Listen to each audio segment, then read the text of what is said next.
Welcome back to Inner Peace Place. I'm Karen, and I have my dear friend Donna here with me. She's a hospice worker, amongst other things, and we're continuing to talk about the different stages and or ideas that you may want to learn about if there's someone in your life that is dying, or perhaps a friend is visiting somebody. So they're going off. What are some tips you can give them? So we were just talking as we went off the air. One of the things you brought up in the last video was that many times family members will start arguing when the stress of someone passing away is, escalating. And maybe give us some ideas on how to work with that or understand it better. Often when we're in the middle of the mystery,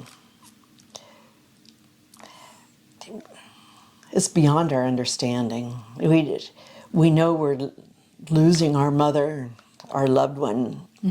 We're not even sure what is death? It's so nebulous and huge, and it only unfolds over time, that the meaning of what we're experiencing. So it's very, very easy, especially at a time when family members or friends can be present in different ways. Some have great capacity, peace within themselves, and they can sit for long periods of time with someone who's dying. Other people have less capacity. It's easy to take that nebulousness of our own loss and channel it into anger, judgment, resentment of the person who isn't coming through, doing their part. So have compassion for yourself, but have compassion for them, and know that each of us does this in our own way. And honoring our paths is a way to growth and healing within the family, and also clearly allows us to keep that sacred passage, that acknowledgement of the mystery with the person who's dying. That's a beautiful opportunity that we give them and give ourselves to resist judgment and resist that small, contracted, I would like control. I'll control my brother because he's not showing up, even though Mom, there's nothing I can do there. Right. So have compassion for yourself, because it's understandable, and it happens in so many families. And there will be differences of opinion, and people may be starting to talk about the service, who gets what. There's so many potholes on that road. Oh, right. Don't be going down that road. Stay. Put on your blinker and pull off to the side. Yeah. Regroup. Yeah, but it's absolutely, it is a chance to extend grace, to allow each family member to do the best they can. So what you're saying is that it might be the norm almost to fall back on personality self-habit of, controlling something, being angry about something. And because somebody isn't doing what you think they should be, then judgment steps in, Right. and then more momentum gets behind those feelings and escalates and all of that. And it feels like a relief compared to dealing with grief. Right. Ooh, I like that. Yeah. So it's, That's why it's so common then. yeah, it's like it gives you release of all this energy that's building and building inside you. Wow. Okay. I have another question for you.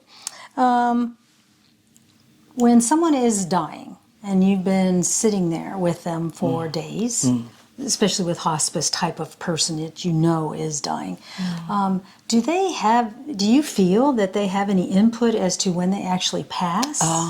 Yeah. That comes under that whole control thing again. Okay. All right. Is, yes, even when people are apparently unconscious, we don't understand. Even we see that their mouth is open, they haven't spoken. We think they're checked out. No, they're still very present. They know when we're in the room and when we've left. One of the things, it comes under the control thing, is, oh, I want to be with mom when she passes. I don't want her to be by herself. Oh. I hear a lot of people will say, oh my God, I left that room for 10 minutes because I had to take a delivery and she died. And they feel like they've missed the whole point. Right. A really significant thing is people will choose to die. They're waiting for that space because perhaps they don't want to put you through it. Oh. They want, maybe they're still subliminally afraid and they need to draw up their courage Right. without an audience Right. to go. But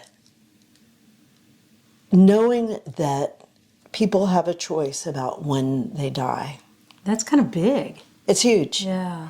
And it releases you from that contracted place of, I need to do this perfectly. Right. I need to. I need to die just right. Right, right, I need to support my mom just right. right. And there is no just right. There is, however, honoring that they may choose to die when you're not in the room. And that's not rudeness on their part. Is it? No, it's they may be trying to spare you because they love you. They don't want you to see them take their last breath and you had to have that anguish. The other thing, this is out of order a little bit, is a lot of families experience their loved one laying there. Apparently they're ready to go and they don't go. It can often be that the family needs to tell that person, we love you, but your work is done now. It's okay for you to go. I had a family who had a relatively young woman who was dying, and it looked to me like her cheeks were still rosy, and I thought, I think she's going to be around for a while. They had a ritual where they stood around the bed, holding hands, and they each told her what she had meant to them. Oh, nice. And she was out of it? yeah, Okay. she was unconscious. Okay. And she chose to go then. Oh, that's so beautiful. Yeah. Oh, that And would be a nice thing to do. so it's really, Yeah. it's just like people in labor. Like the doctor will say, oh, looks like it's going to be long. No, there's a big range of people giving birth to themselves as spirit. And there's a lot of factors that are involved. So the more we can honor those factors, A, in the way that we support the person, Right. B, telling them it's okay for you to go. It's all right. That's a really biggie. And C, be around, but then give them some spaces too. Yeah. And you'll come back refreshed Right. that you could breathe some fresh air. Right. And they can feel that, I'm sure. They can. You don't, you're not Yeah. tired. Yeah. Right. So yeah. the person that wants to sleep in the room, eat in the room, and just leave to go to the bathroom is maybe not doing anybody a There can service. be running themselves ragged. Right. My dad was at the point where we had to swab his lips because he could no longer drink. We swabbed his lips with a sponge. Everybody who sat with a dying person knows the sponge thing on the lollipop thing. And we decided we were there for the duration. We were going to bring wine in, wine and good hors d'oeuvres. Okay. And For the other people. yes, Yes, okay. but my dad's eyes were still open, and we saw his eyes following that wine bottle. And he looked at us. So we put the wine on the swab. How fun! He was part of the party. It was a joyous gift for him to still participate from that kind of netherworld Right. where he was.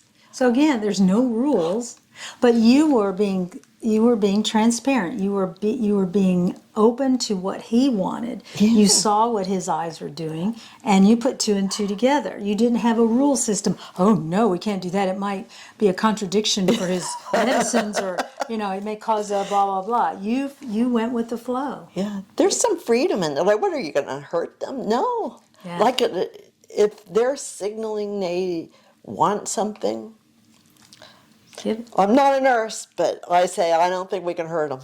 Yeah. I think it's more joyous to Whatever see flows that with joy. look on his face with wine on his swab. No, I love that. Okay. All right. So let's see. We did the time off. What about when you were talking about life reviewing with the person that's dying? I'm trying to think, how do we compartmentalize that instead of having a 40-minute long story, Yeah. If a person's coming in and out of consciousness, unless the person telling the story needed that, maybe. So that could be. I mean, what would it be little short and sweet things to talk about with mom? Yeah. I think once again there's no rule about that. Look, feel into it. If there's this little telltale thing when tension will show in their forehead, and you'll know if it's too much chatter. Right, chatter is what I'm thinking. Yeah, we're not talking about chatter. We're talking about gentle conversation that allows us all. It's like a slumber party. It's like slumber party. Heart-centered talk, as opposed to just reading the newspaper. Oh, yeah. Just talk about things that bring up your love, your heart center flow, and then that will radiate out to this individual. Okay. But also, when you were a little girl and you were in your sleeping bag, and some of the girls were still talking, and you're kind of Going to sleep, but you can still kind of hear what's going on. There's this wonderful feeling of ease and camaraderie where you're just in that in-between zone. So that kind of sweetness and innocence of knowing you're being talked about. Right. In a good way. In a good way. But also, I just really love that opportunity for us to get past the normal stories that have defined us as a family. Right. To get down to small things that an older sibling might remember and the younger siblings don't know anything about. Right. So even telling stories between siblings is incredibly satisfying to the siblings. It's part of our peacemaking. Right. And it's part of feeling peace and a feeling of well-being that that parent can say, I've done well.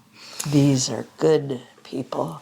So, from my viewpoint, Inner Peace Place teachings, you walk into a room that it doesn't really matter what the energy is going on in there. You can actually set the energy by having talk with someone else or with the individual that's dying, uplifting, heart-centered discussions, which will raise the energy and expand the energy in the room.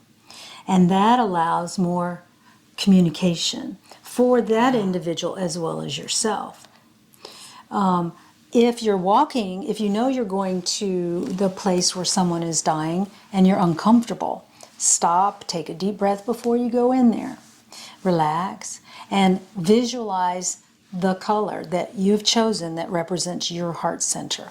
Surround the entire room that you can, and if you don't know what the room looks like, just make it up and just surround that room with an energy that you can identify with, not that person.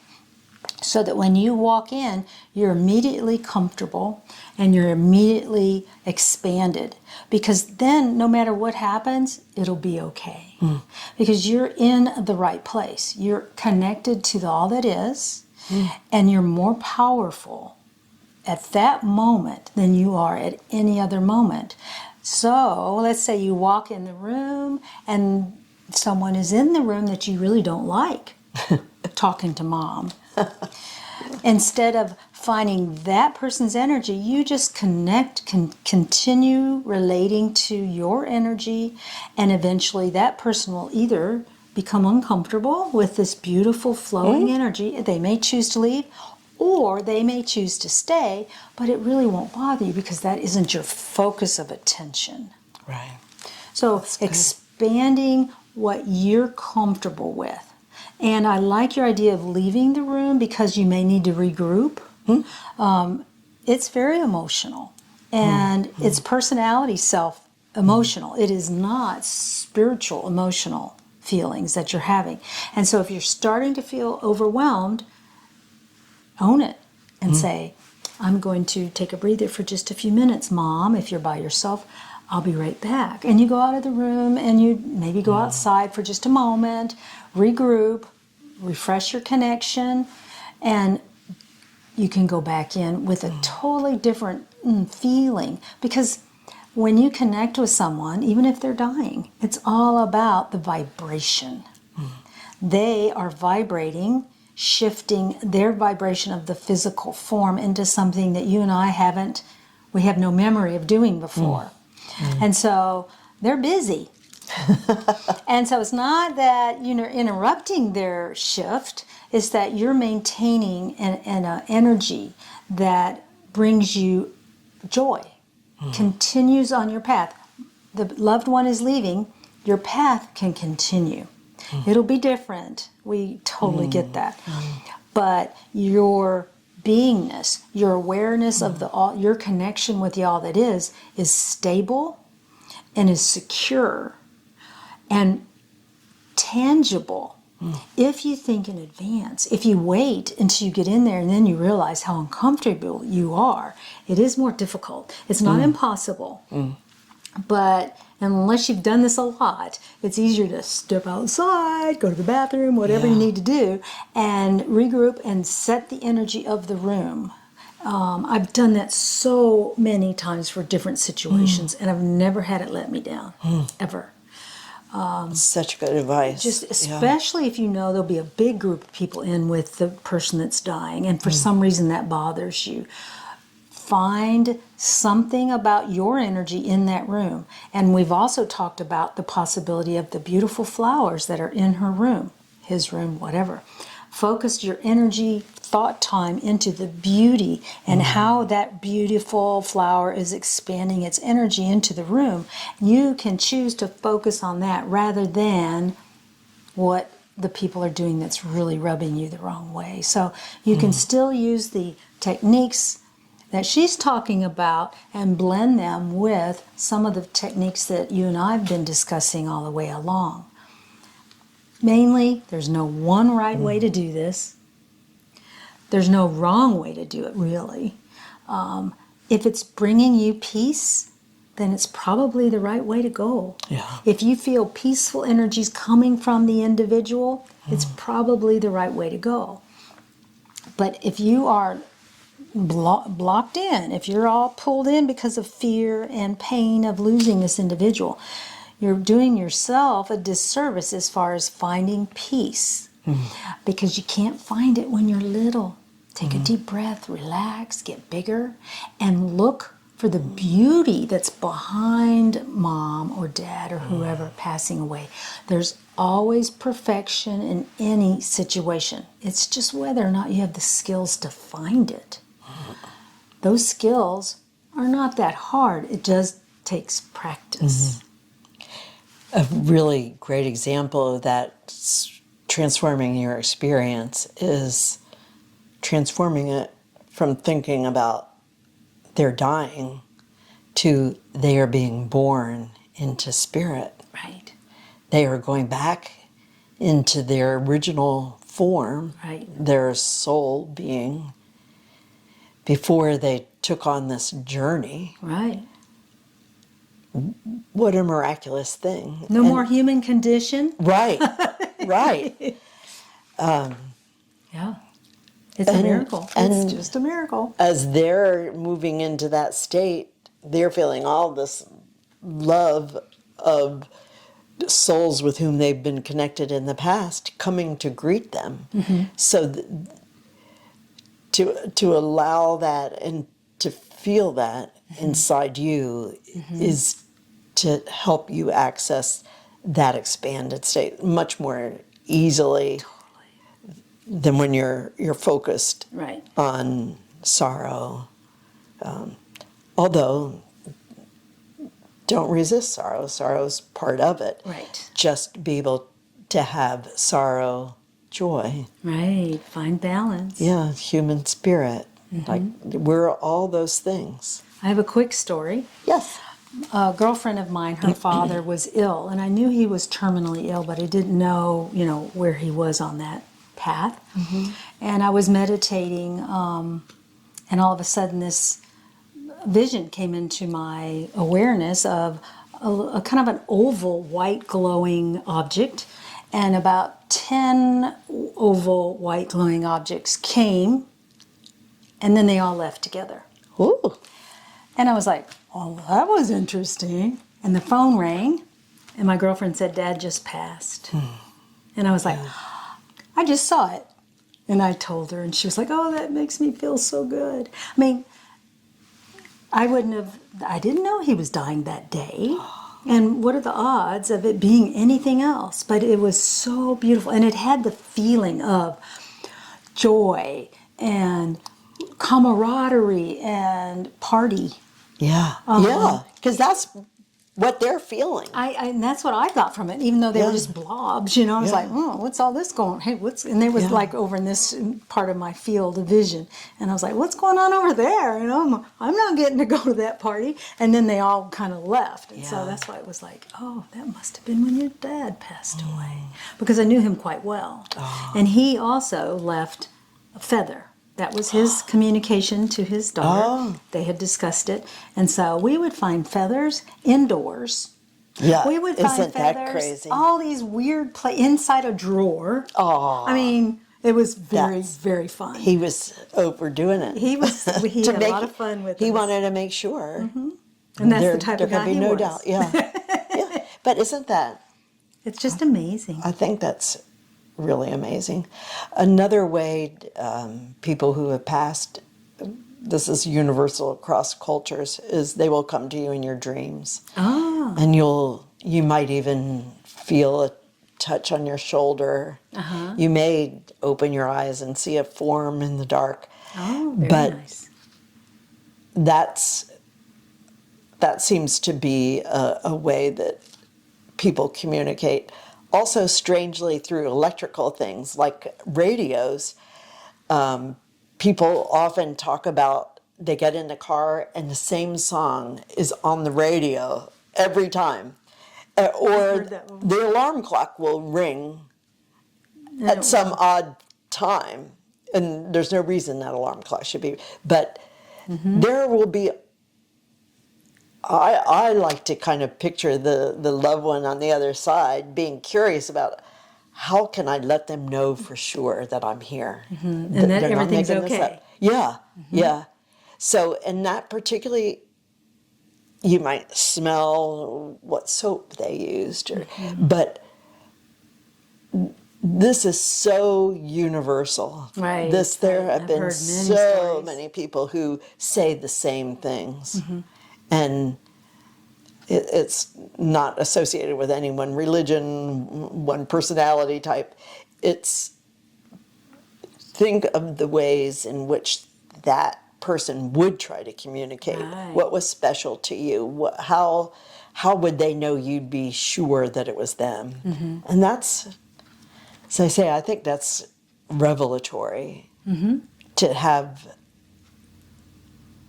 what you assume, what your nature tells you, what your meditation tells you, to have it affirmed Right. is a really powerful thing. I agree. I Yeah. totally agree. Thank you so much. Oh, Thank you, thank you, thank you.